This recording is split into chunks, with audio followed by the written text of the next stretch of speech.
This conference will now be recorded.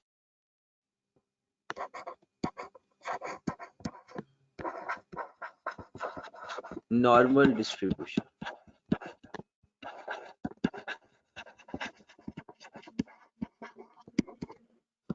Normal distribution को सीखने के लिए आपको डिस्क्रीट प्रोबेबिलिटी डिस्ट्रीब्यूशन का आना बहुत जरूरी है।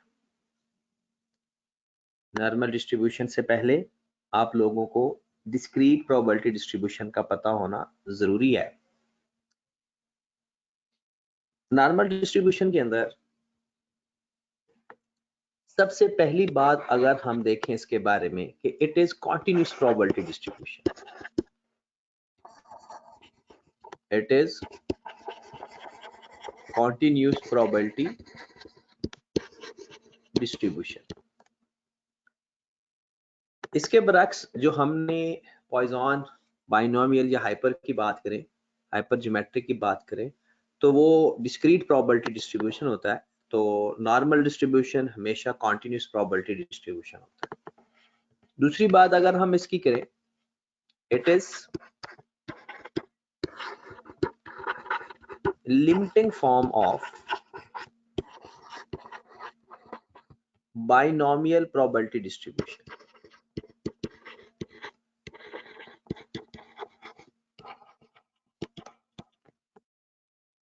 जब भी किसी चीज की लिमिटिंग फॉर्म बताई जाती है तो उसमें कुछ कंडीशन बताई जाती है। जब भी हम किसी चीज को लिमिटिंग फॉर्म कहा करेंगे तो मेरे भाई उसमें कुछ कंडीशन बताई जाती है। जैसे कि आपने देखा होगा कि पॉइजन डिस्ट्रीब्यूशन में दो कंडीशन होती हैं कि n ग्रेटर देन 20 हो और p लेस देन 0.05 हो। तो इसमें क्या कंडीशन है कि n ग्रेटर देन और इक्वल टू 30 हो एंड p मतलब probability of successive and q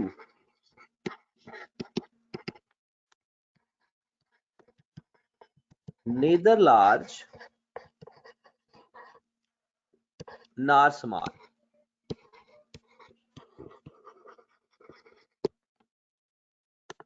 binomial distribution में ये एक उसकी डेफिनेशन है कि normal distribution is the limiting form of binomial distribution अगर n ग्रेटर देन 30 हो जाए और p and q neither large नार स्मॉल।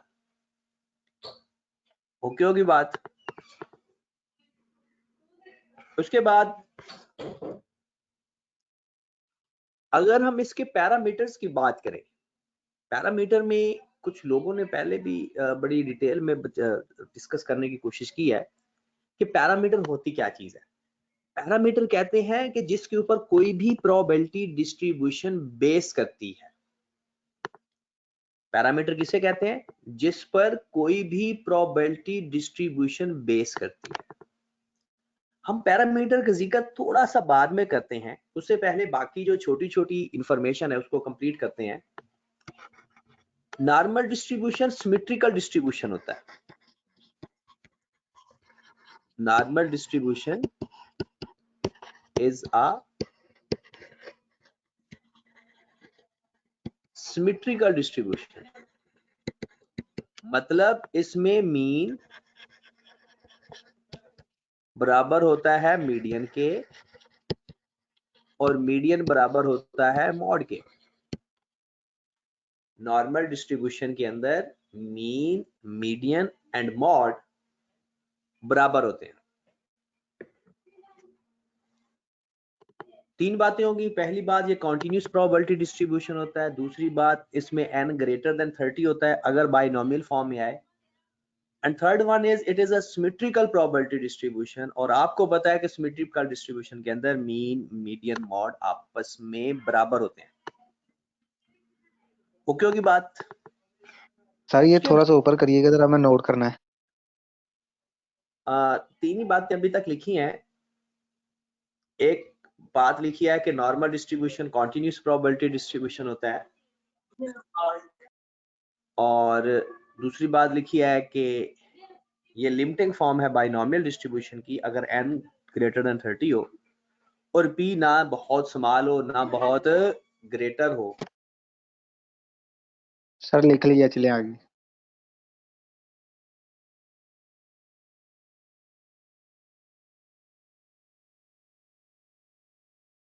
हाँ जी जनाब। और third one is normal distribution is a symmetrical distribution जिसमें मीन, मीडियन और मॉड आपस में बराबर होते हैं। उसके बाद इसमें वैसे तो इसको जो अभी मैंने 3 चीजें बताई हैं ना, ये इंपॉर्टेंट है, लेकिन जो मैं अभी बताने लगा हूं ये पेपर पॉइंट ऑफ व्यू से इतनी इंपॉर्टेंट नहीं है। नॉर्मल डिस्ट्रीब्यूशन की शेप आप सबको पता है। नॉर्मल डिस्ट्रीब्यूशन में ये जो दरमियान वाली लाइन होती है ना, दैट इज मीन। ये एवरेज लाइन होती है। इसे मीन बोलो, इसको मीडियन बोलो या इसको मॉड बोलो, एक ही बात, राइट। और इसके अंदर ये जो स्पेस है, इस स्पेस को क्या बोलते हैं भला? डिस्पर्शन। क्या बोलते होते हैं? डिस्पर्शन या standard deviation.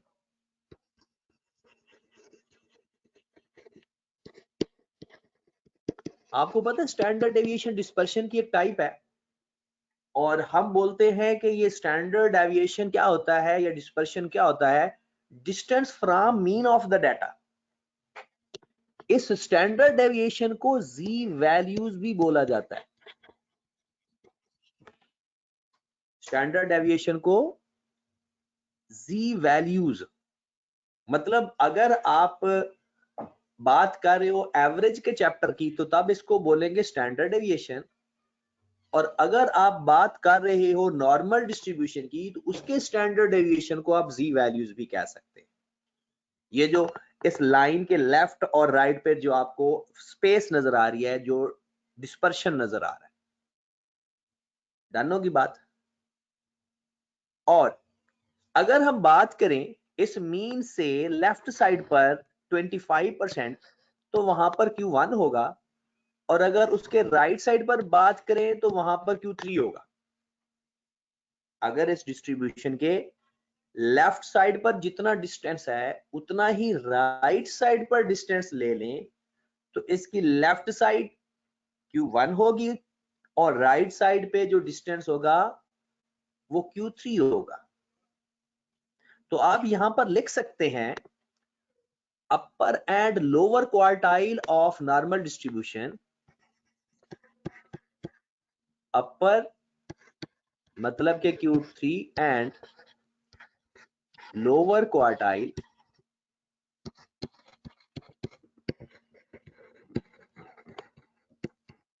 Are equidistant from mean।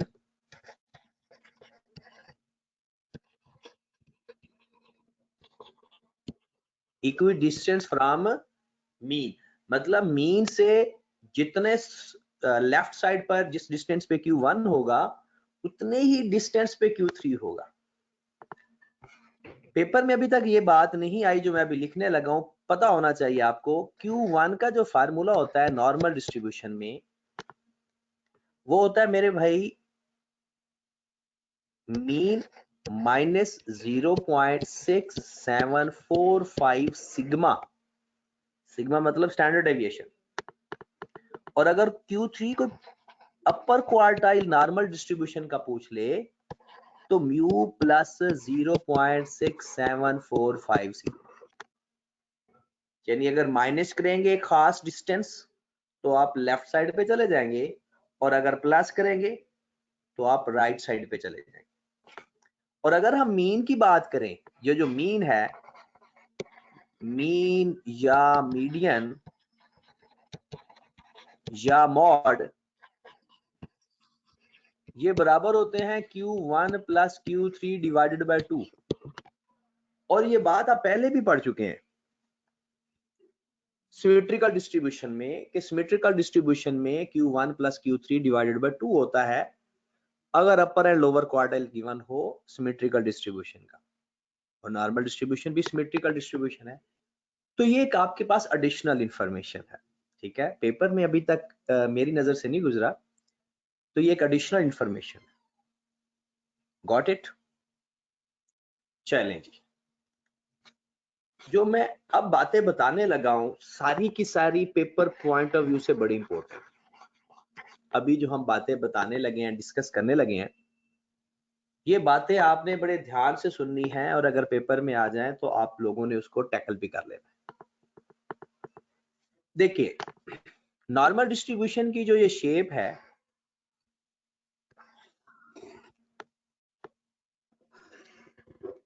इसमें ये जो ऊपर कर्व है इसको बोलते हैं नॉर्मल कर्व।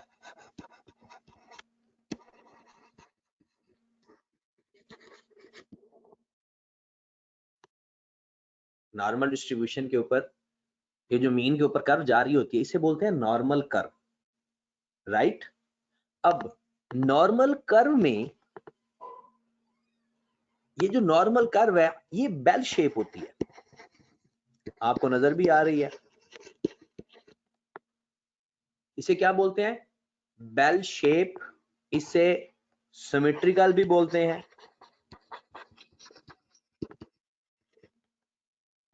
इसे अजिम्प्टोटिक भी बोलते हैं।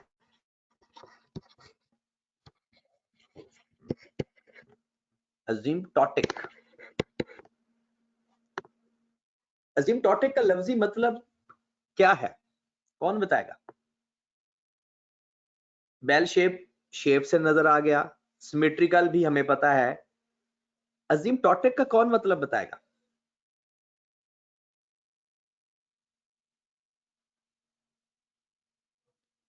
एनीवन?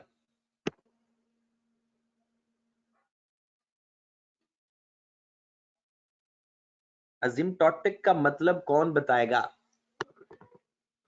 सर सर जी, मेरा ख्याल है कि जो एक्सेस एक्सेसिस और कर्व के दरमियान वाला जो फासला है ना उसे कहते हैं एसिम्प्टोटिक। गुलामुद्दीन, उस फासले को तो डिस्पर्शन कहा जाता है, स्टैंडर्ड डेविएशन या जी वैल्यू कहा जाता है। पैरेलल डिस्टेंस जो है। अच्छा, चलें, गुड। और मुजम्मिल किधर है? मुजम्मिल? Yes sir. सर नहीं आ रहा अभी ज़हन के अंदर। आप जिस जगह पर बैठे हैं वहां कोई बात है। सर वो माइक खराब है इस वजह से है, शायद चैट ओपन होती तो शायद हो सकता।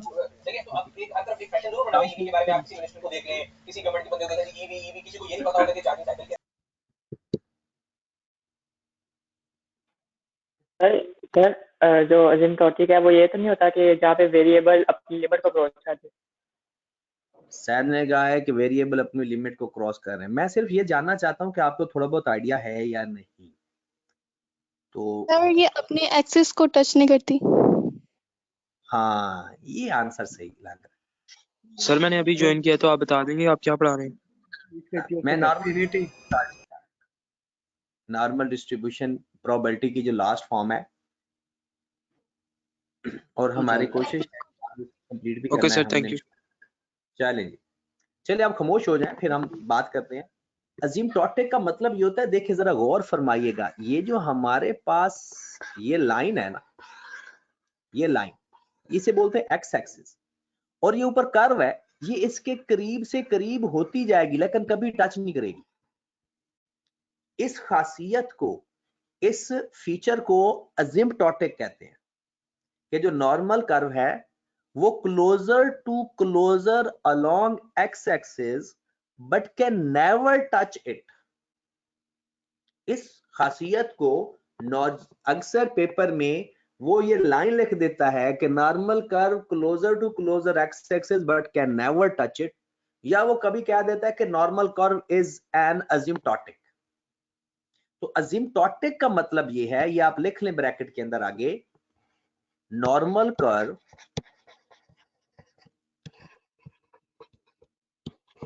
gets closer to closer along x-axis but can never touch it.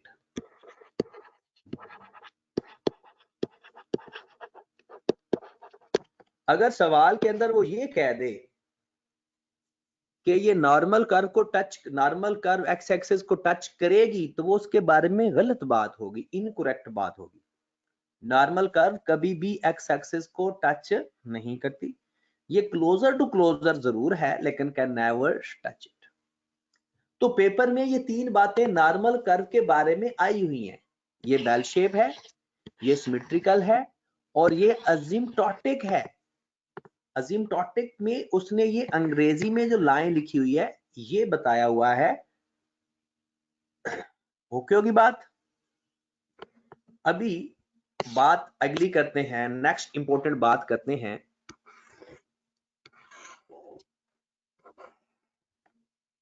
जी मेरे भाई, ये जो नॉर्मल कर्व हमारे पास मौजूद है, इसकी जो स्ट्रेंथ है, जो डिस्टेंस इसके दरमियान में है, जो इसकी जो हाइट है, ये डिपेंड करती है 2 पैरामीटर के ऊपर, और वो नॉर्मल डिस्ट्रीब्यूशन के वही दोनों पैरामीटर भी हैं। मतलब ये कि हम ये कह सकते हैं normal distribution has 2 parameter. Normal distribution has 2 parameter. One is mean, मतलब mu. Second is standard deviation, मतलब के सिग्मा।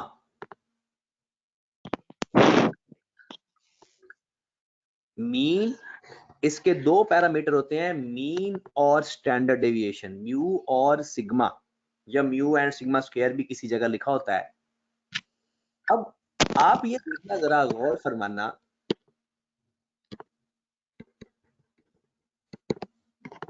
कि मीन अगर चेंज होगा, यानी मीन, ये नॉर्मल कर्व डिपेंड करती है, normal curve depends upon mean and standard deviation.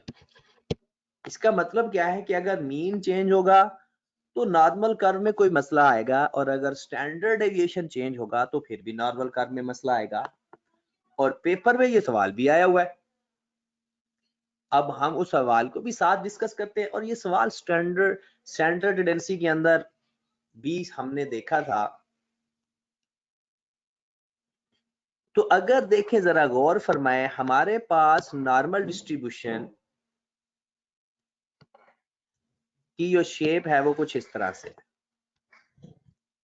कहते हैं। अगर मीन चेंज हो जाएगा तो नॉर्मल कर्व शिफ्ट हो जाएगी, यानी मीन अगर चेंज होता जाए तो नॉर्मल कर्व शिफ्ट हो जाती है, या बढ़ जाएगा तो फॉरवर्ड, और अगर मीन कम हो जाएगा तो बैकवर्ड। तो मीन चेंज होने से नॉर्मल कर्व शिफ्ट होती है, अपनी ओरिजिन चेंज कर देती है। तो आप लिख ले, पहली बात, ये भी एडिशनल इंफॉर्मेशन है, normal curve shift due to change in mean. Mean के चेंज होने से नॉर्मल कर्व शिफ्ट होती है, या बैकवर्ड शिफ्ट होती है या फॉरवर्ड शिफ्ट होती है।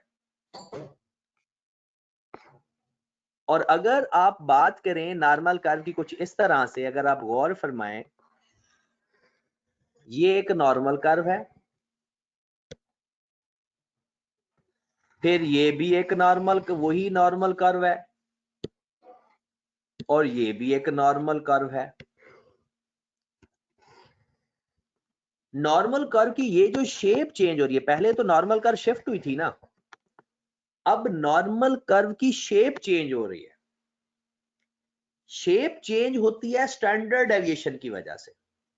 अभी मैंने आपको बताया ना कि जो लाइन की लेफ्ट और राइट साइड पे डिस्टेंस है ना, that is standard deviation.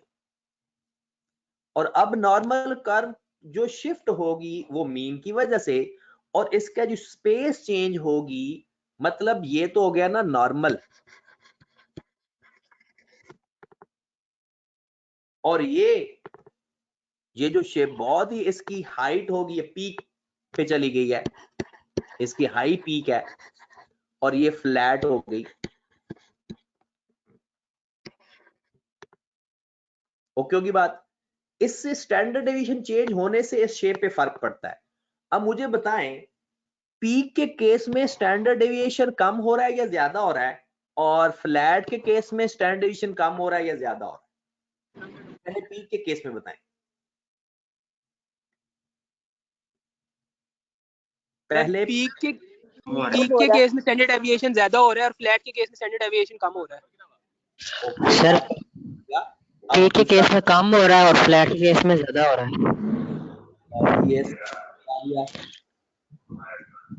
Sir peak में कम और फ्लैट में ज्यादा है। पीक में कम हो रहा है। अब खामोश हो जाए, अब खामोश हो जाए। मैंने मैसेज की ऑप्शन आपकी बंद किया है, मैं दोबारा एक्टिवेट कर रहा हूं ताकि आप लोग आंसर, कुछ लोग जो माइक के जरिए नहीं कर सकते वो चैट के जरिए कर सकते हैं। चलें जी, और अगर वैसे भी कोई शिकायत हो मैसेजेस के बारे में तो लाजमी इन्फॉर्म कीजिएगा। मैं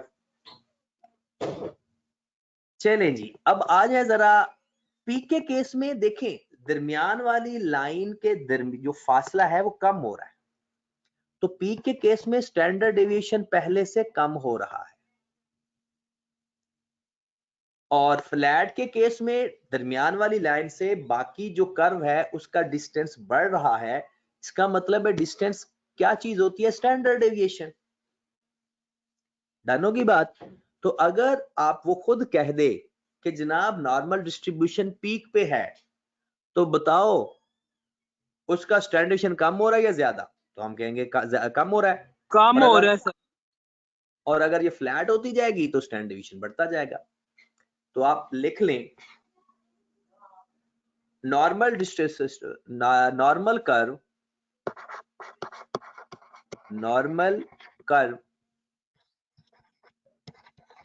become flatter और stretch, या पीक्ड लिख लो, पिकडनेस। इसको वैसे स्टैटिस्टिक्स की लैंग्वेज में लैप्टोकर्टिक कहते होते हैं।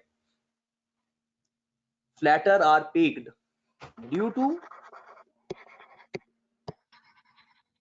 change in standard deviation, due to change in standard deviation। Okay होगी बात। लो जी, पेपर में एक सवाल आया हुआ है, हम उसको डिस्कस करते हैं, फिर अगली बात पे चलते हैं, ठीक है? साथ साथ जो ताकि ये चीजें ना फिर अच्छी तरह से बंदे को समझ भी लग जाती हैं। सवाल ये है, वो कहते हैं कि जनाब mean plus minus standard deviation, फिर कहता है mean plus minus 1/2 standard deviation, फिर वो कहता है मीन प्लस माइनस, ये तीन वो बताता है। कहता है इसमें से सही स्टेटमेंट कौन सी है? वो कहता है कि ये जो मीन प्लस माइनस सिग्मा है ना, ये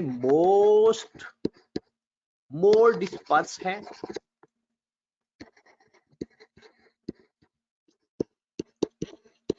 इसका मोर डिस्पर्शन है,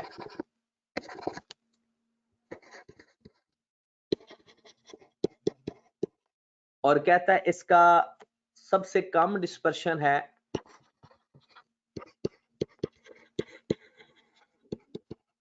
और कहता है इसका नॉर्मल डिस्पर्शन है। अब मुझे बताएं इन तीनों स्टेटमेंट में कौन सी स्टेटमेंट सही है? डिस्पर्शन का मतलब वही डिस्टेंस की बात कर रहा है।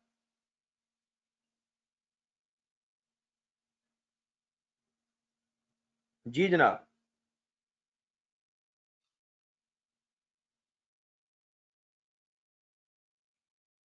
तो इसका सही आंसर कौन सा होगा?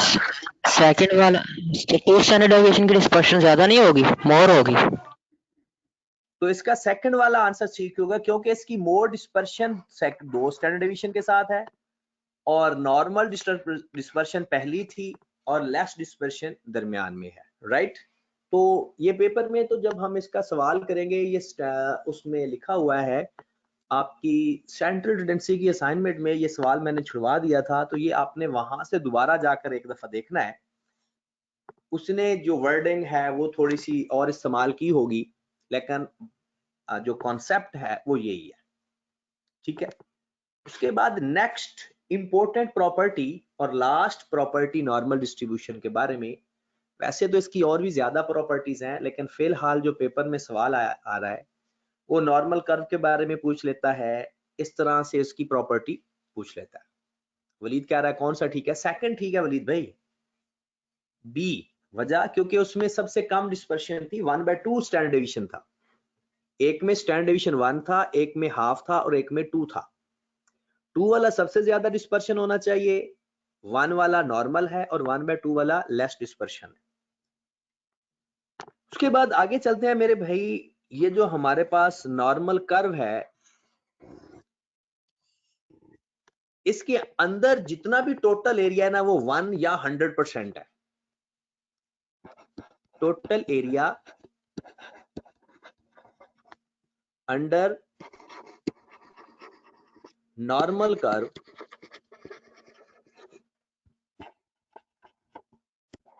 वो कितना है जनाब? 1 या 100%।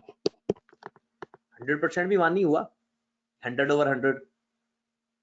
टोटल एरिया मतलब इस कर्व का ये सारा एरिया लेफ्ट साइड वाला और सारा एरिया राइट साइड वाला, ये 1 होता है। इसकी जो लेफ्ट साइड में है, क्योंकि ये सिमेट्रिकल है तो 0.5 है और राइट साइड पर भी 0.5। ये बात याद रखें, area can never be negative. Negative value का एरिया फाइंड हो सकता है, एरिया बजाते खुद नेगेटिव नहीं होगा। मतलब हम देखेंगे कि किसी नेगेटिव वैल्यू का भी हम एरिया फाइंड कर रहे होंगे, लेकिन एरिया का जो आंसर आएगा वो कभी नेगेटिव नहीं आएगा। Got it? कुछ स्पेशल एरियाज होते हैं, जैसे मैं कहूं, क्योंकि आपको पता ना ये मीन है, इसकी लेफ्ट साइड पर भी सारा स्टैंडर्ड डेविएशन है, इसकी राइट साइड पर भी स्टैंडर्ड डेविएशन है, इधर भी सिग्मा है और इधर भी सिग्मा है। कहते हैं अगर मीन प्लस माइनस सिग्मा हो, 1 स्टैंडर्ड डेविएशन हो, तो ये पूरे 100% में 68.26% एरिया कवर हो जाता है। किसी जगह सिर्फ 68% भी लिखा हुआ है, लेकिन वो कहता है कि अगर मीन प्लस माइनस 2 सिग्मा का जिक्र किया जाए तो टोटल एरिया कितना कवर हो जाता है? 68.26%। और अगर बात की जाए म्यू प्लस माइनस 2 सिग्मा की, ज्यादा एरिया कवर होगा या कम? ज्यादा होगा। एरिया या कम? ऑब्वियसली पहले से ज्यादा एरिया कवर होगा। 2 सिग्मा सर ज्यादा कवर होगा। ज्यादा हो जाए। 95.45% ये एग्जैक्ट वैल्यू है और लोग इसको 95% भी लिख देते हैं। जो एग्जैक्ट वैल्यू है दैट इज 95.45%। और म्यू प्लस माइनस 3 सिग्मा में 99.73% एरिया कवर हो जाता है और इसको लोग 99% भी कह देते हैं। इसका मतलब है कि अगर 4 सिग्मा 5 सिग्मा या आगे चले जाएंगे तो वो 100% एरिया कवर हो जाता है। तो अब पेपर में ये इंपॉर्टेंट है, डायरेक्ट इसमें से सवाल नहीं आया हुआ बट इनडायरेक्ट सवाल आया हुआ। मैं इनडायरेक्ट सवाल भी लिख देता हूं, फिर आपको वो सवाल भी हम देख लेते हैं जो पेपर में इस कॉन्सेप्ट से कवर हुआ है। और आई थिंक ये सवाल भी सेंट्रल टेंडेंसी जी बिल्कुल। क्या कह रहे हैं? कोई बंदा सवाल पूछना चाह रहा है? मैंने कहा बिल्कुल करवा दें। क्या करवा दूं, समझ नहीं। आप कह रहे थे क्वेश्चन करवा देता हूँ, मैंने कहा बिल्कुल करवा दें। ये बात कहने की क्या जरूरत थी मेरे भाई, क्योंकि वो आवाज मैं पढ़ा रहा होता हूँ ना, तो आपकी आवाज उस तरह से सुनाई नहीं दी। आप बस क्वेश्चन किया करें मेरे भाई, बाकी जो सवाल जवाब या दुआएं हैं, दुआ सलाम है, इससे हम अभी अवॉइड करेंगे क्योंकि टाइम हमारे पास बहुत शॉर्ट है। जी मेरे भाई, क्रिएट कर रहे हैं।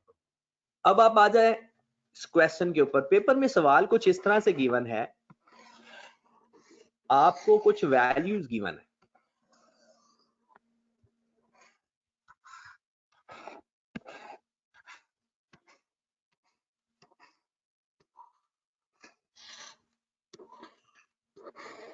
यानी यहाँ पर कुछ वैल्यूज इस तरह गिवन है। सपोज एट 50 है, 35 है, 70 है, 90 है, 110,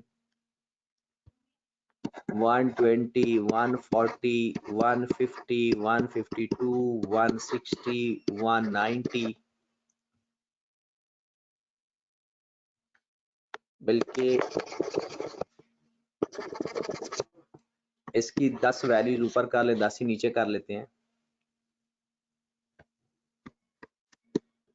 और नीचे वैल्यू सपोज कर लें 180, 189, 200, 250, 260, 270, 300, 310, 320, 350. Suppose there are 20 values. वो कहता है how many values are covered. सवाल ये है how many values are covered in the range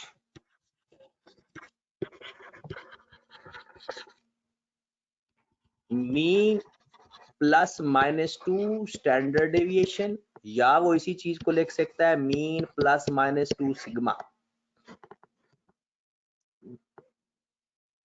वो 20 वैल्यूज दे देता है और 20 वैल्यूज में हमसे पूछता है how many values are covered in this range. हमें फौरन पता चल जाएगा कि इस रेंज के अंदर 95% एरिया कवर होता है। हम क्या करेंगे, इसके दो तरीके हैं। एक बड़ा लेंथी तरीका है कि पहले मीन फाइंड करो, फिर स्टैंडर्ड डेविएशन फाइंड करो, फिर एक दफा प्लस और एक दफा माइनस करके फिर उस रेंज की वैल्यूज फाइंड करो। बहुत लेंथी तरीका है कि एक दफा मीन फाइंड कर लो, फिर स्टैंडर्ड डेविएशन फाइंड कर लो, फिर रेंज सेट करो, एक दफा प्लस करके और एक दफा माइनस करके, ठीक है, और फिर वैल्यू काउंट करो कि उस रेंज में कौन कौन सी वैल्यू आ रही है। और एक डायरेक्ट तरीका है कि हमें पता है कि टोटल वैल्यूज का 95% कवर हो जाएगा, जो कि 19 आ जाएगा। तो हम क्या करेंगे, टोटल नंबर ऑफ वैल्यूज को जितने परसेंट एरिया कवर होता है उससे मल्टीप्लाई कर देंगे। और दूसरा तरीका कार क्या है कि जो अगर आप लोग इसको वेरीफाई करना चाहते हो तो क्या करेंगे, ये तो डाटा मैंने अज्यूम किया है कि मीन ले लेंगे, स्टैंडर्ड डेविएशन लेकर उसमें 2 से मल्टीप्लाई करके एक दफा माइनस और एक दफा प्लस करके एक रेंज सेट हो जाएगी। मैं सपोज करता हूं वो जो रेंज हमने सेट की है वो रेंज सेट हो गई है जनाब 30 या 45 टू, एक वैल्यू 45 आ गई है और दूसरी वैल्यू आ गई 340, यानी प्लस माइनस करके हम अपने इस डाटा में देखेंगे कि 45 या यहां पर 360 कर ले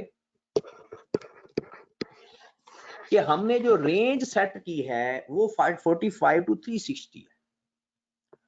हम अपनी इस तमाम वैल्यूज को काउंट करना शुरू कर देंगे जो इस रेंज के अंदर आती हैं।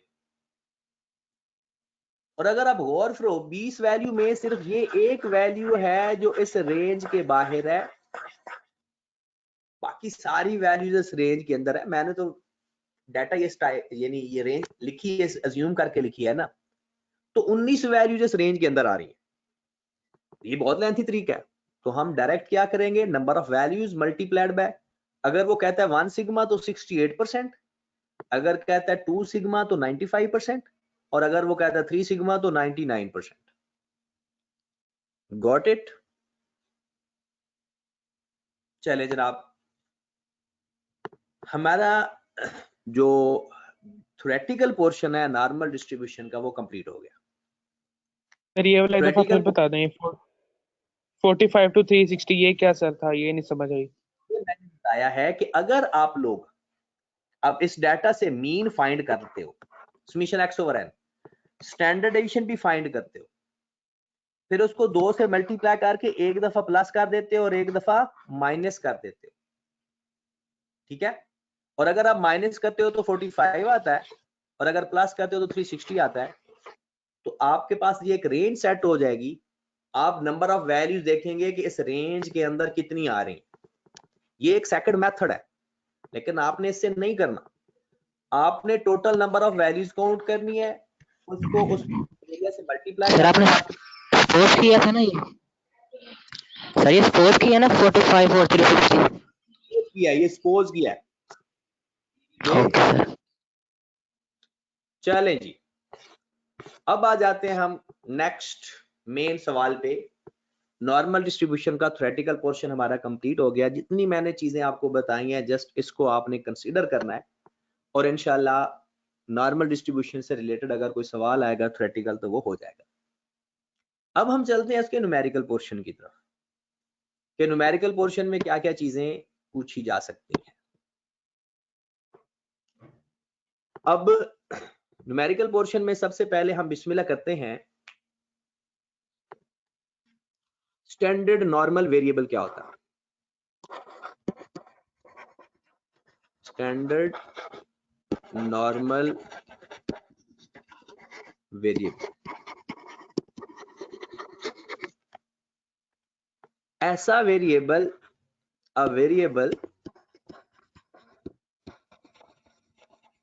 whose mean is 0 and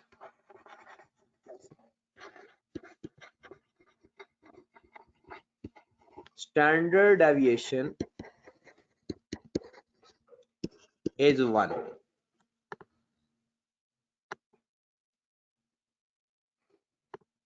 A variable whose mean is 0 and standard deviation is 1. G, and it is denoted by Z, and it is denoted by Z. Standard normal variable ऐसा वेरिएबल होता है जिसका mean 0 हो और standard deviation 1 हो। Definition paper में कभी नहीं आई, और इसको हम डिनोट करते हैं Z से। और Z का जो फार्मूला होता है हर टॉपिक का अपना होता है।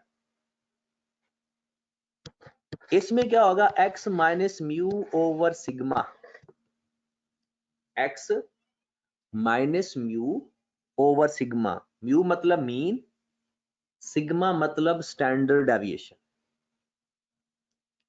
ओके होगी बात? x minus mu over sigma. अगर क्वेश्चन के अंदर z ना गिवन हो, हमें जरूरत हो, तो हम इस फार्मूले से फाइंड कर सकते हैं। और ये फार्मूला बहुत इंपॉर्टेंट है। बहुत सारे लोगों ने, जिस बंदे ने सैम्पलिंग पढ़ लिया हुआ है, सैम्पलिंग के अंदर भी z का फार्मूला जगह जगह इस्तेमाल होता है, लेकिन वहां पर फार्मूला कुछ इस तरह से इस्तेमाल होता है, x bar minus mu over sigma over n under root. वहां पर सैम्पलिंग के अंदर यही फार्मूला सेम कुछ इस तरह से इस्तेमाल होता है, क्योंकि वहां पर हम sampling distribution of mean discuss कर रहे होते हैं। लेकिन यहाँ पे हमने करना है x minus mu over sigma. Done होगी बात? चलें जी,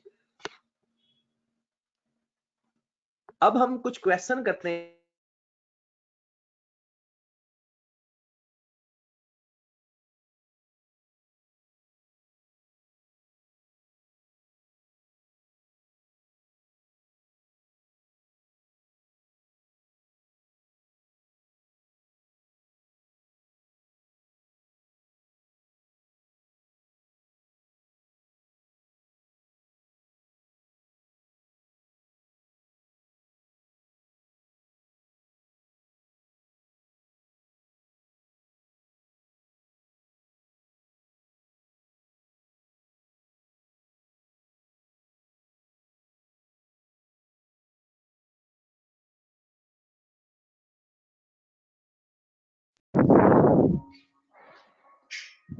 सर वॉइस नहीं आ रही और वीडियो प्ले नहीं हो रही।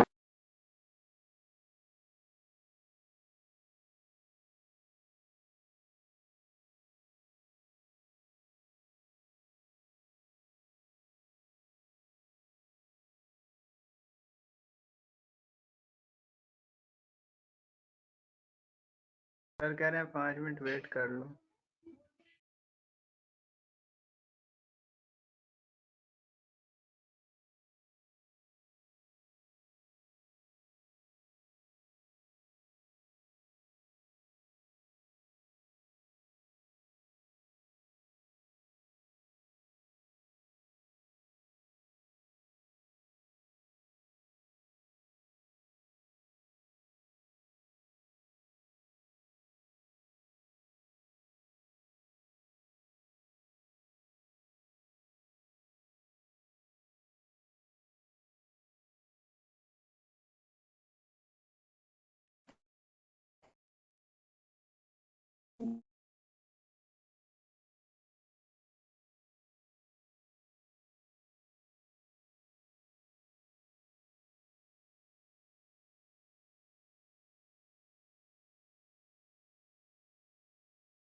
क्या फैन किधर है आप?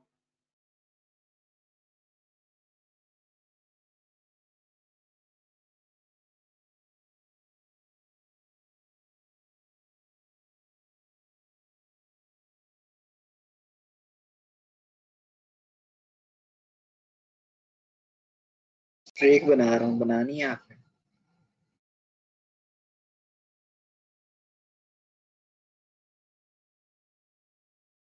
जी जी बनानी।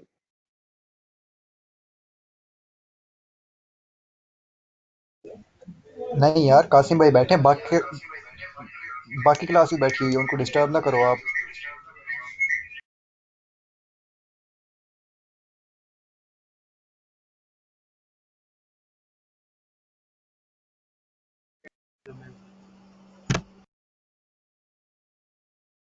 चलो मुजम्मिल कासिम को पूछने का यार, वो ग्रेट बंदा है वो।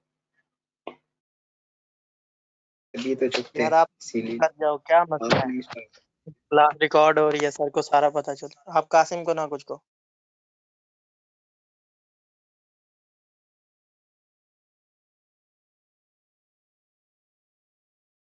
बेटा आपकी क्लास आपका कासिम को ना कुछ कहो, उसकी मैं इज्जत करता हूँ।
हाँ जी जनाब।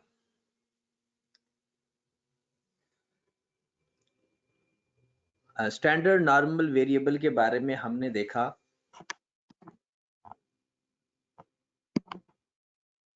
स्टैंडर्ड नॉर्मल वेरिएबल का फार्मूला होता है z is equal to x minus mu over sigma, right. अब वैसे तो इसके कई मेथड्स हैं नॉर्मल डिस्ट्रीब्यूशन के टेबल को। एक डायरेक्ट मेथड है, एक कैलकुलेटर से फाइंड हो जाता है, और एक डायरेक्ट हम याद कर लेते हैं। लेकिन इन तमाम चीजों के बावजूद जो ओरिजिनल चीज है हम उसको भी तो सीखें।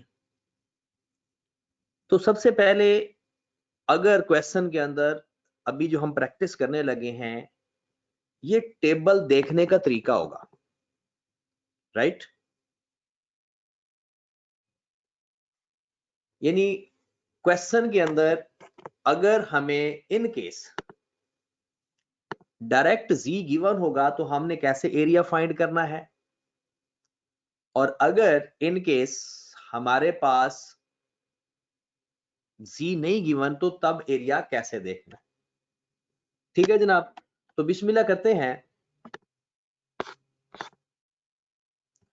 कि इन केस अगर हमारे पास कुछ इस तरह से वैल्यू गिवन हो z ग्रेटर देन 1.96, वो हमसे कहे कि आपने फाइंड करना है।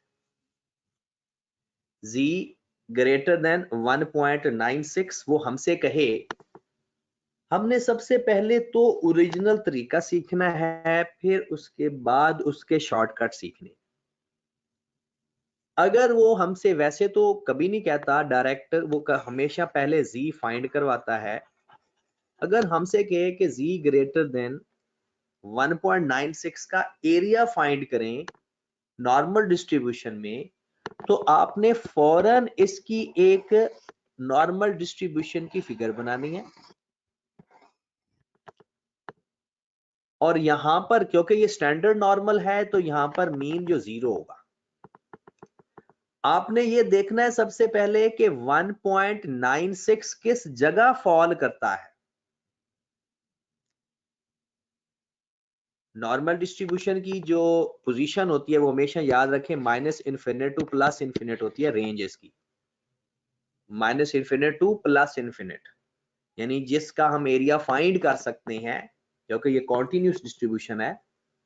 डिस्क्रीट में सिर्फ होल नंबर की प्रोबेबिलिटी फाइंड हो सकती है, कॉन्टिन्यूस में सबकी प्रोबेबिलिटी फाइंड हो सकती है, बट एरिया इसका 1 से ऊपर कभी नहीं जाएगा। तो सबसे पहले आपने ये देखना है शेप बनाने के बाद कि आपका जो जी है वो किस जगह फॉल करता है, 0 की लेफ्ट साइड पे या 0 की राइट साइड पे। तो जनाब आपको पता चल गया कि आपने 1.96 यहां पे लिखना है। 1.96 आपने यहां पे लिखना है। ओके होगी बात। अब इससे ग्रेटर एरिया वो कहे तो राइट साइड को शेड किया करना हमेशा, और अगर इससे लेफ्ट एरिया कहे तो हमेशा left side, less than left side सारी शेड करनी है, और ग्रेटर देन के लिए राइट साइड सारी शेड करनी है। पहले मैं आपको ओरिजिनल तरीका बताऊंगा और उसके बाद फिर इसका शॉर्टकट होगा एंड पे आके, तो इसलिए आपने थोड़ी थोड़ी जगह छोड़नी है ताकि जो शॉर्टकट तरीका होगा, वैसे तो ये कैलकुलेटर से भी हो जाता है। अब आओ जरा, हमने नॉर्मल टेबल पे जाना है। अगर आपके पास बुक मौजूद है तो आप निकाल लें ताकि हम नॉर्मल डिस्ट्रीब्यूशन के टेबल को देखें।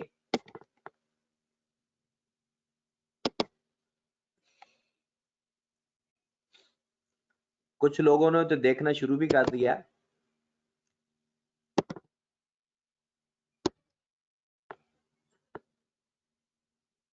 मैं भी यहां से डायरेक्ट आपको टेबल देखने का तरीका भी बता देता हूं, जिसको पहले देखना आता है।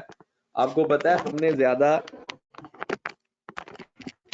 उन लोगों को कंसीडर करना है जिसने पहले नहीं पढ़ा हुआ, ताकि ये सबको आइडिया हो जाए। बस 1 मिनट वेट कर ले, ये ओपन हो जाता है। जी जनाब, ये हमारे पास नॉर्मल डिस्ट्रीब्यूशन का टेबल आ गया।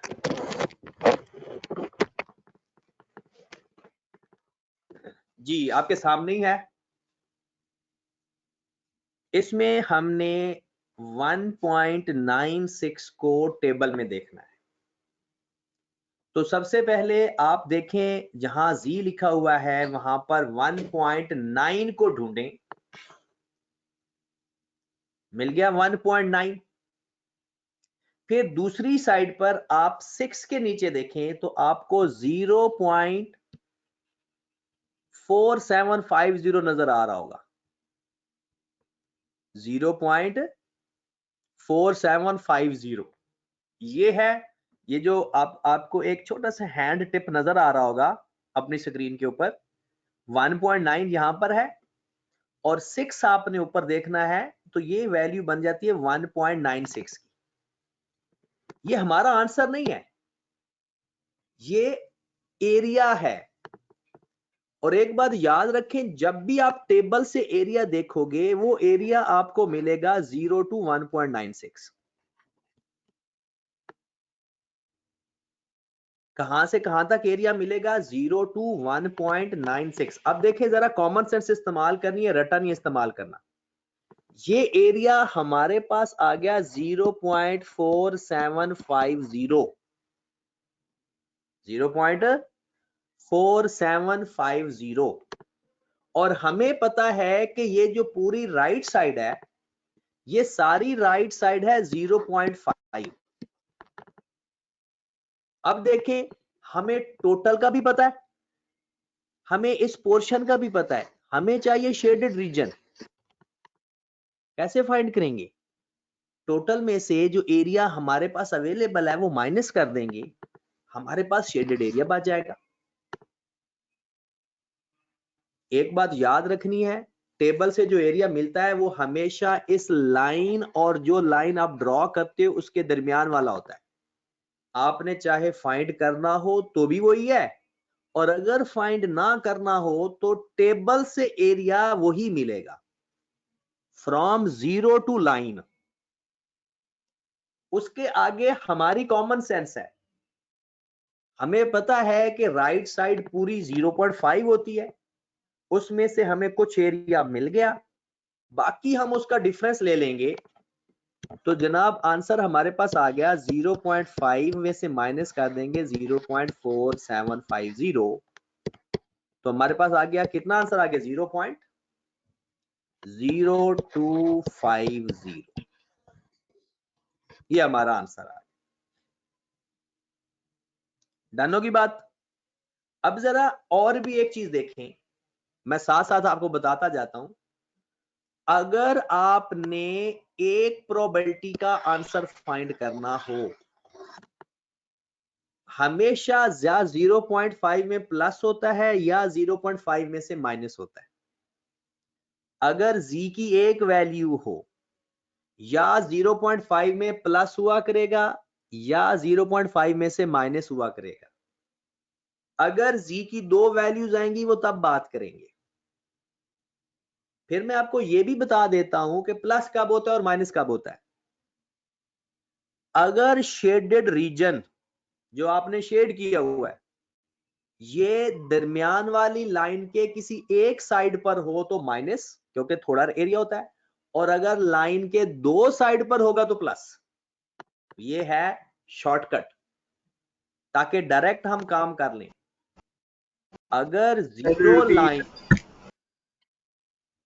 अगर जीरो लाइन जो हमने ड्रॉ किया है उसके सिर्फ लेफ्ट साइड पर हो या सिर्फ राइट साइड पे हो और z की सिर्फ एक वैल्यू हो, तो हम हमेशा 0.5 में माइनस करेंगे, और अगर दोनों साइड पर एरिया हो तो प्लस करेंगे। अभी हम दोनों साइड का भी देखते हैं कि कैसे होता है, जरा गौर फरमाइएगा। Probability z less than 1.25। सबसे पहले काम आप लोग इसके शेप बनाओ नॉर्मल डिस्ट्रीब्यूशन की। यहां पर 0 है और 1.25 कहां पर आएगा?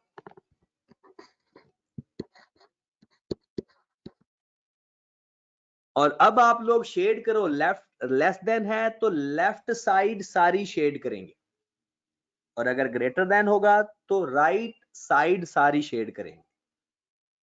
तो ये लेस देन है तो मेरे भाई लेस देन सारी साइड शेड कर दो।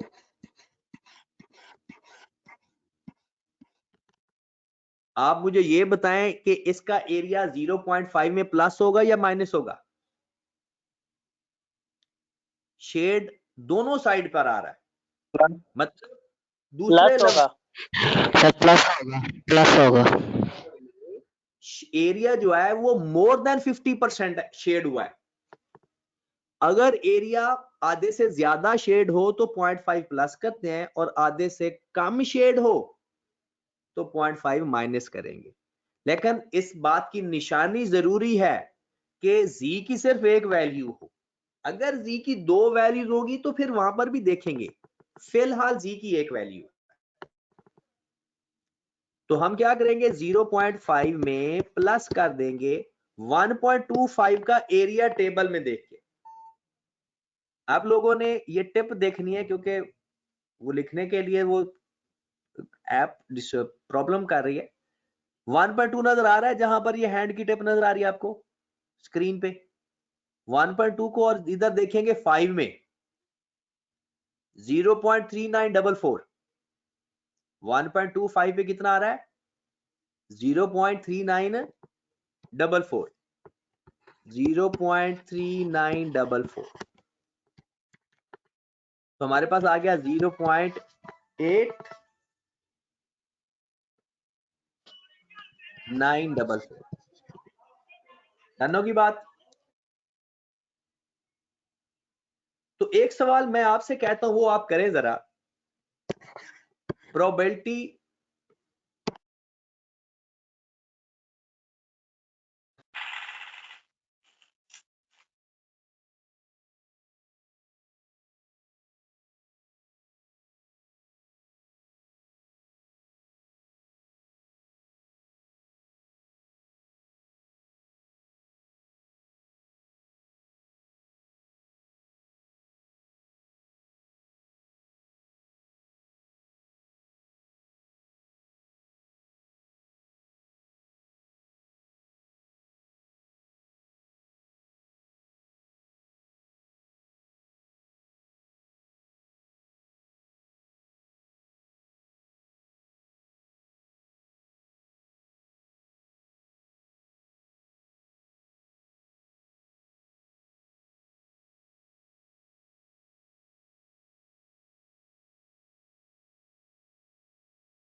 आवाज नहीं आ रही।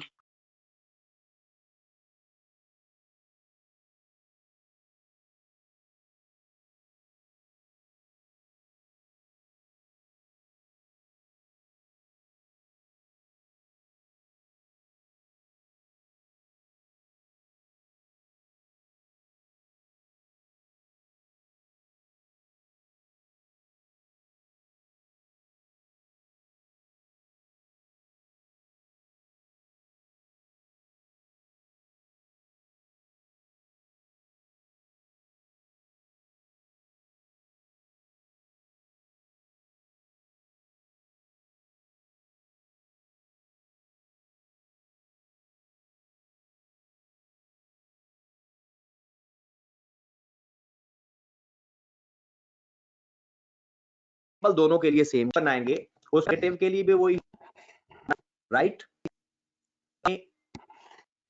एरिया मुझे हाँ जी मेरे भाई, प्लस होगा या माइनस? प्लस। तो क्या करेंगे 0.5 प्लस कर देंगे, टेबल में 1.9 को 4 में देख के, ये है जनाब 1.9 आपको नजर आ रहा होगा, और इसके सामने 4 पे जाएं तो 0.4738 नजर आ रहा होगा, 0.4738, दैट इज 0.9738। बात क्लियर हो गई कि अगर z की एक वैल्यू है और एरिया दोनों साइड पर शेड हो रहा है, मतलब मोर देन 50% एरिया कवर हो रहा है, तो 0.5 प्लस कर देंगे, और अगर एरिया हाफ साइड का भी हाफ है या उससे भी कम है तो 0.5 में से माइनस कर देंगे। एक और क्वेश्चन करते हैं और फिर हम z की डबल वैल्यू पे चलते हैं कि जब z की दो वैल्यूज होंगी तो कैसे करेंगे। जी जनाब लिखें जरा, z लेस देन -1.9 1.45। तो काइंडली इसको सॉल्व करें। वैसे तो लोग डायरेक्ट भी याद कर लेते हैं, लेकिन बेहतर यही है कि हम एक दफा एरिया बना लिया करें, ताकि जब किसी को समझाने लगे तो हमें आइडिया हो कि किस तरह से किसी को कॉन्सेप्ट दिया जाएगा। जी मेरे भाई 1 मिनट आपके पास है, आप इसको सॉल्व करें।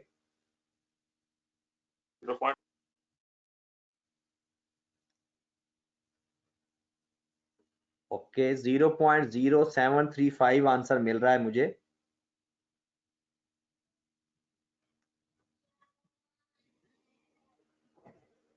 चलें जी, कोशिश किया करें सब लोग क्वेश्चन को अपने हाथ से सॉल्व किया करें। इससे सबसे जो बड़ा फायदा आपका होगा वो ये है कि आपको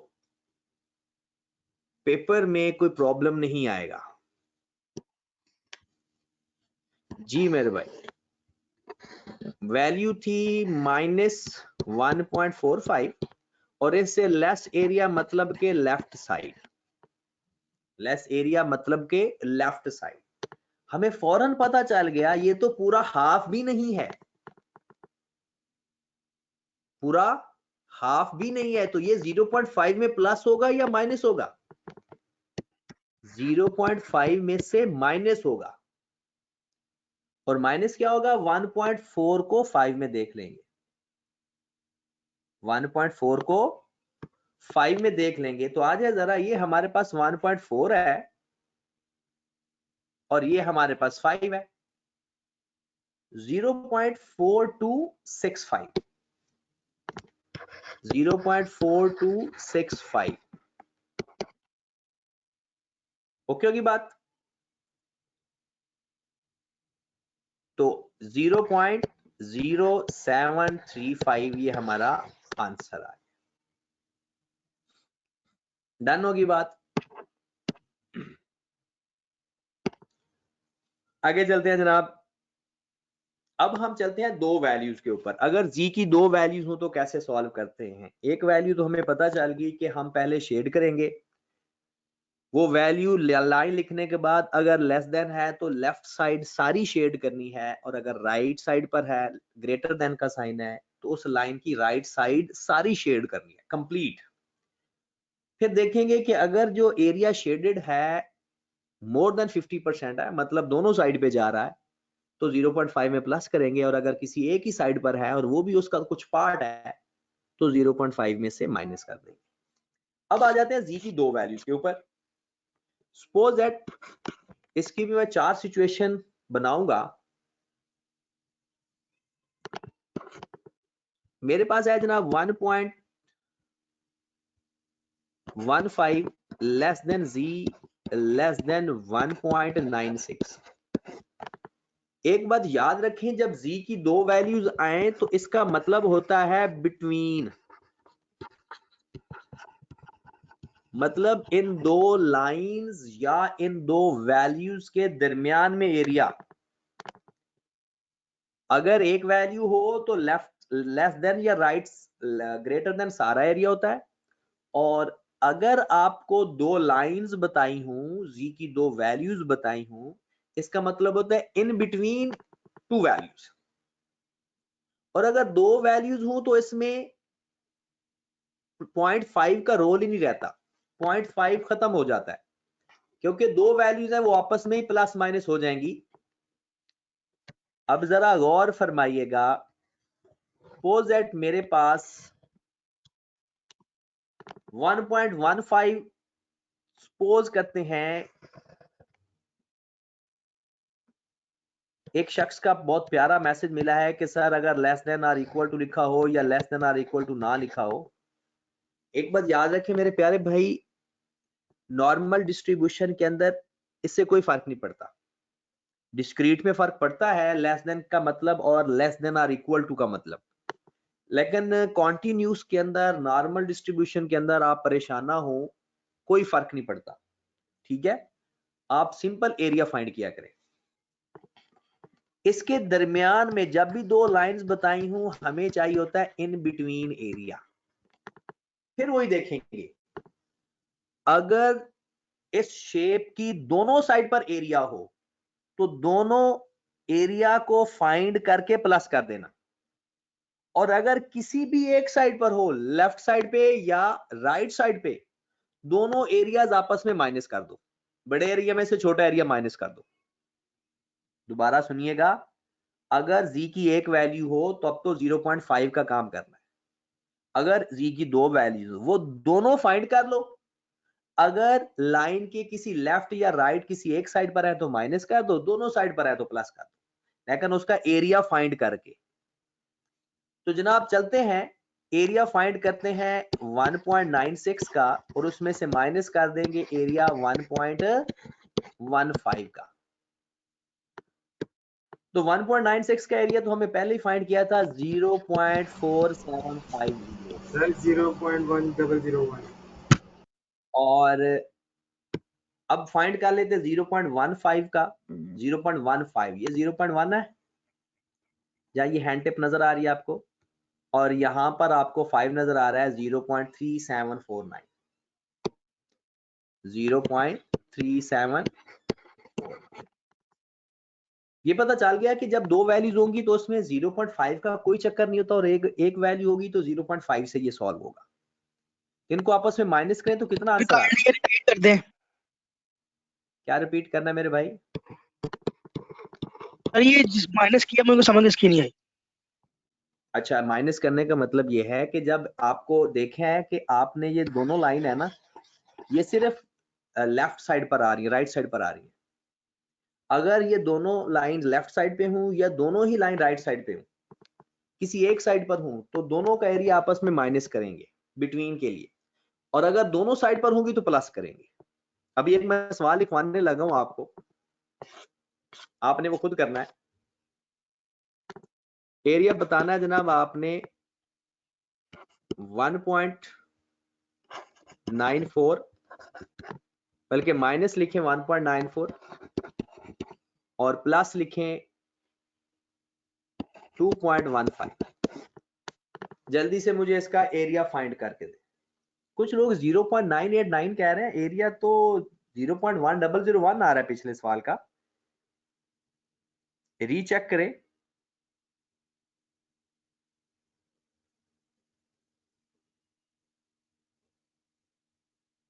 जी जनाब,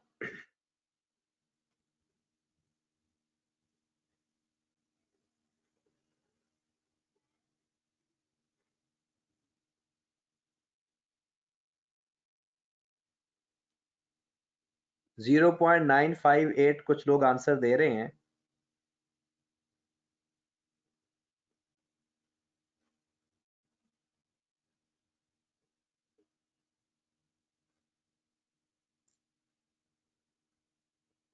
ऑलमोस्ट सबका आंसर तकरीबन ठीक ठीक आ रहा है।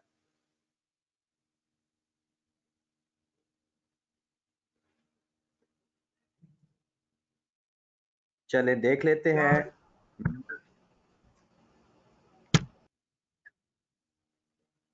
अब देखें, जिसका आंसर अगर ठीक नहीं आया वो चेक कीजिएगा। पहले सबसे पहले जब z गिवन हो ना तो फौरन आप शेप बनाएगा। 0 है तो -1.94 इस साइड पर आएगा और 2.15 इस साइड पर आ जाएगा, पॉजिटिव है, और हमें चाहिए इन बिटवीन। अब जिसको पिछली दफा समझ लिया जरा गौर फरमाए। अब जो आपके पास एरिया आ रहा है ना वो शेप की दोनों साइड पर है, एक लाइन लेफ्ट साइड पर है और एक राइट है। अब 1.94 को देखेंगे तो हमें ये एरिया मिलेगा और 2.15 को देखेंगे तो ये एरिया मिलेगा। तो हमें टोटल एरिया चाहिए तो प्लस कर देंगे, ठीक है, क्योंकि हमें जो एरिया टेबल से गिवन होगा वो 0 टू लाइन होगा, चाहे लेफ्ट साइड है चाहे राइट साइड है। दोनों एरिया फाइंड करके प्लस कर देंगे, हमारे पास आंसर आ जाएगा। तो 1.94 को वैसे हमने देखा था पहले भी, 0.4738 प्लस 2.1 को 5 में देखें, 2.1 को 5 में 0.4842, इन दोनों को प्लस करके बता दें कितना एरिया आ रहा है।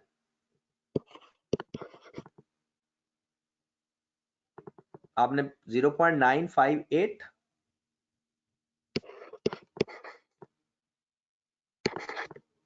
0.9586 है शायद।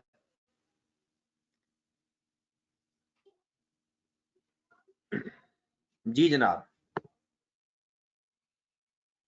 958 है या 9576 है। जो सही आंसर है 958 ये है 0.9576। हाँ जी जनाब, अब एक और सवाल करें।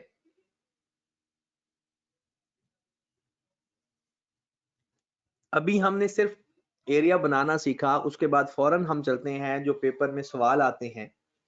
तो इंशाल्लाह ये टॉपिक हमारा आज जबरदस्त तरीके से कंप्लीट हो जाएगा, कोई परेशानी वाली बात नहीं है, और इसके तमाम सवाल आपको आते भी होंगे इंशाल्लाह। चलें बिस्मिल्लाह करते हैं। एक सवाल आप मुझे करके दे दें। प्रोबेबिलिटी है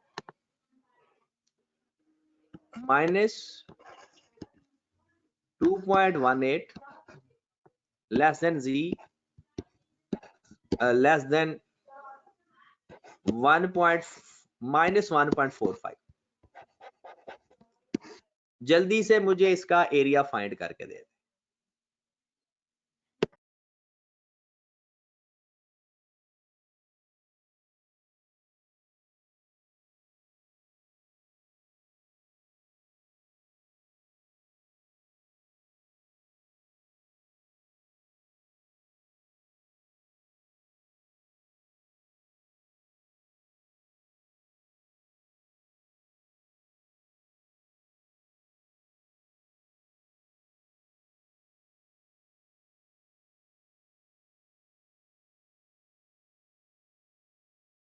हाँ जी जनाब, आंसर आना शुरू हो गए हैं। जिन लोगों को डायरेक्ट पता है वो डायरेक्ट बता रहे हैं, जिन लोगों को नहीं पता तो वो लाजमी इसको सॉल्व करके कीजिएगा। 0.0592। कुछ लोगों का ये आंसर 0.0589 आ रहा है। 0.0 किसी का 1346 भी है। तो लेट्स चेक, क्योंकि हमें चेक करना पड़ेगा क्योंकि सबके आंसर बराबर नहीं आ रहे।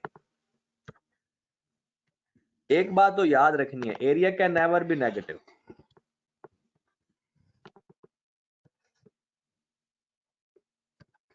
-2.18 इधर आएगा और -1.45 इधर आएगा। z की दो वैल्यू हो तो आपस में प्लस माइनस होगी, अगर एक वैल्यू होगी तो 0.5 में प्लस माइनस होगी, राइट। अब इस दो वैल्यूज हैं तो 2.1 को 8 में देखेंगे और उसमें से माइनस कर देंगे 1.4 को 5 में देख, तो 2.18 48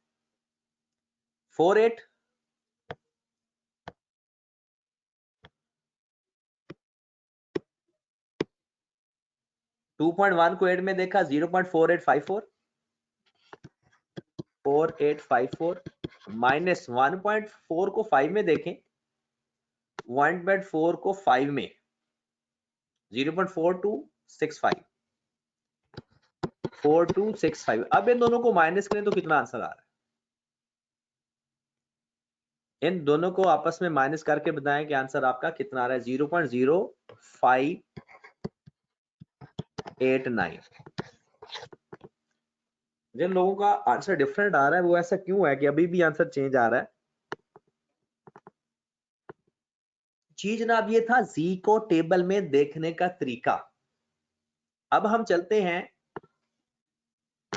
नेक्स्ट। अभी भी कुछ लोगों का 0.592 आ रहा है, चेक करिए जरा। ये आपने वैल्यूज मैंने आपके सामने लिख दी हैं, इनको रीचेक कर लें। चलें जनाब, अब आ जाते हैं नॉर्मल डिस्ट्रीब्यूशन के मेन क्वेश्चंस पे। वो कहते हैं कि जनाब एक सवाल लिखें,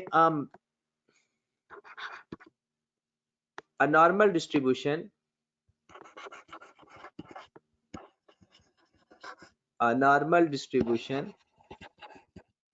has mean 400 and standard deviation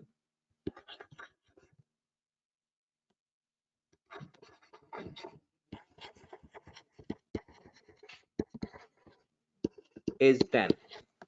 कहता है एक नॉर्मल डिस्ट्रीब्यूशन है जिसका मीन 400 है और स्टैंडर्ड डेविएशन 10 है। कहते हैं व्हाट इज द प्रोबेबिलिटी। अब पेपर में जैसे सवाल बन सकते हैं, व्हाट इज द प्रोबेबिलिटी। पहले सवाल के अंदर ना सिर्फ और सिर्फ हमें क्या गिवन था, हमें सवाल के अंदर गिवन था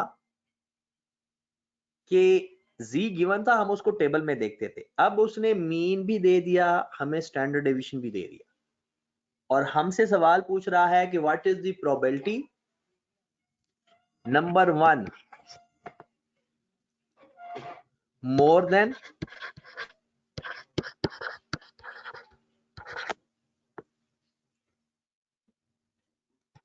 $520, number 2 less than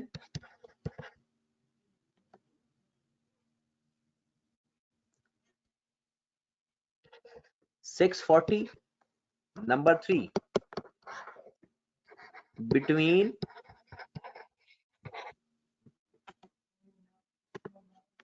$350 to $650, 550 कर लेते हैं, between 350 to 550। अब जब भी आपको एक बात याद रखनी है, आपको पता है कि मीन और स्टैंडर्ड डेविएशन पैरामीटर है नॉर्मल डिस्ट्रीब्यूशन के। मीन और स्टैंडर्ड डेविएशन देखकर वो आपसे प्रोबेबिलिटी पूछे तो नॉर्मल डिस्ट्रीब्यूशन कंफर्म है। मीन और स्टैंडर्ड डेविएशन देकर अगर वो आपसे प्रोबेबिलिटी पूछता है तो ये कंफर्म बात है कि आपने किससे फाइंड करनी है, नॉर्मल डिस्ट्रीब्यूशन से। आज जरा करते हैं। सबसे पहले आपने यहां पर लिखना है कि आपको जो मीन गिवन है वो 400 है और आपको जो स्टैंडर्ड डेविएशन गिवन है वो 10 है, और नॉर्मल डिस्ट्रीब्यूशन का मीन म्यू से डिनोट किया जाता है और उसका स्टैंडर्ड डेविएशन सिग्मा से डिनोट किया जाता है। सबसे पहले उसने कहा प्रोबेबिलिटी फाइंड करें x, क्योंकि ये z नहीं है, ग्रेटर देन 520।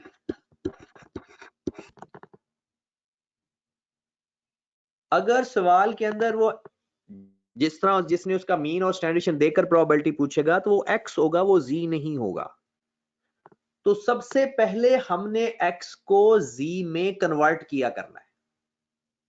सबसे पहला काम हमारा क्या होगा, x को z में कन्वर्ट करने का। और अभी हमने इसके शुरू में फार्मूला पढ़ा था x minus mu over sigma. तो ये आपको z में कन्वर्ट करके देगा।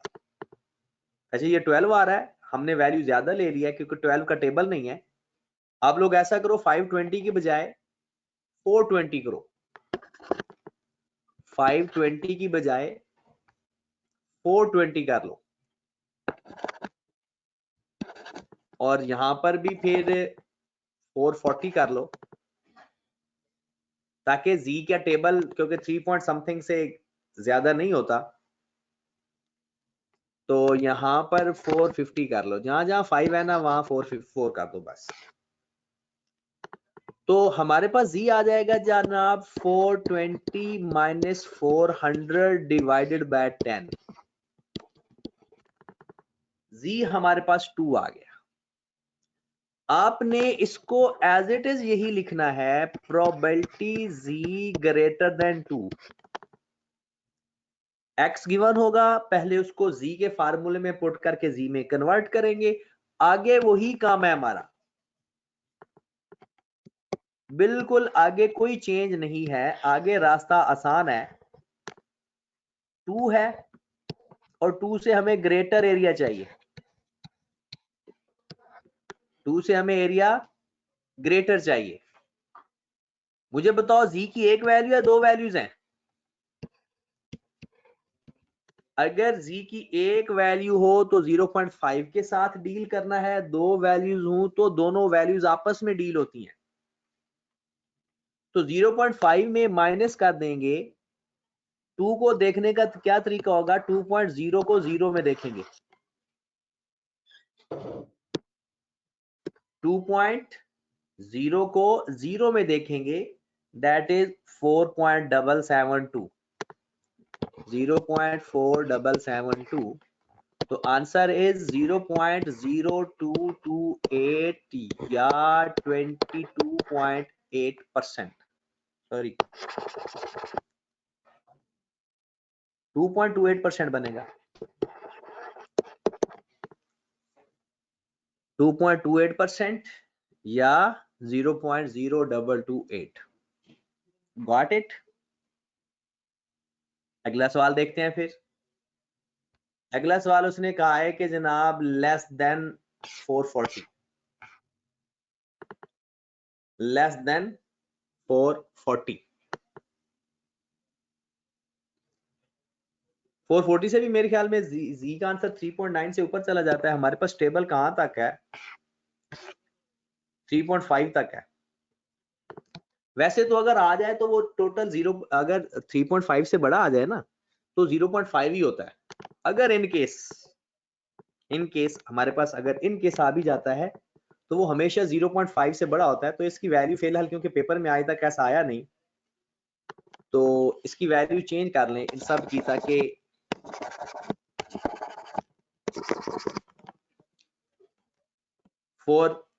लेस देन 410 कर लें और 3 का कर लें 395 टू 415, ताकि area with in the range आए, क्योंकि जो हम सीख रहे हैं वो सीख सकें। जी जनाब, तो हमारे पास एरिया फाइंड करना है, प्रोबेबिलिटी x लेस देन 410। जब भी x है पहले z में कन्वर्ट करेंगे, x minus mu over sigma. x है 410 माइनस 400 डिवाइडेड बाय 10, 1। फौरन जैसे ही z आ जाएगा ना तो इसका मतलब है z लेस देन 1 है। z में कन्वर्ट करेंगे, 1 कहां पे आएगा और इससे z की एक वैल्यू है 0.5 में प्लस कर देंगे क्योंकि एरिया मोर देन 50% है। 1.0 को 0 में देखेंगे, 1.0 को 0 में देखेंगे, 3413, 3413, तो आंसर आ गया 0.841। क्लियर होगी बात। लास्ट हमने क्या लिखा था बिटवीन वाला, 395 टू 415। प्रोबेबिलिटी 395 415। लो मेरे भाई, दो z फाइंड होंगे, एक z इसका फाइंड होगा, z is equal to x minus mu over sigma, और एक z इसका फाइंड होगा x minus mu over sigma. तो 395 माइनस 400 डिवाइडेड बाय 10 और 415 माइनस 400 डिवाइडेड बाय 10, माइनस 0.5 आ गया इसकी वैल्यू और 1.5 आई थिंक वैल्यू आ गई इसकी। ये दोनों z की वैल्यू बन गई अब। और आपको जब z में कन्वर्ट कर लिया और दो वैल्यूज हैं, आपने ये बात सीख ली है। माइनस 0.5 1.5, इन दोनों एरिया को प्लस करेंगे या माइनस करेंगे? इन दोनों एरियाज को हमें प्लस करना चाहिए या माइनस करना चाहिए? प्लस करेंगे। उसकी खास वजह क्योंकि एरिया लाइन के दोनों साइड पे जा रहा है। तो 0.5 का एरिया देख लेते हैं टेबल में। 0.5 को 0 में देखेंगे तो 0.1915 प्लस 1.5 को 0 में देखेंगे 0.4332। दोनों को प्लस करके कोई बता दे। 0.6247।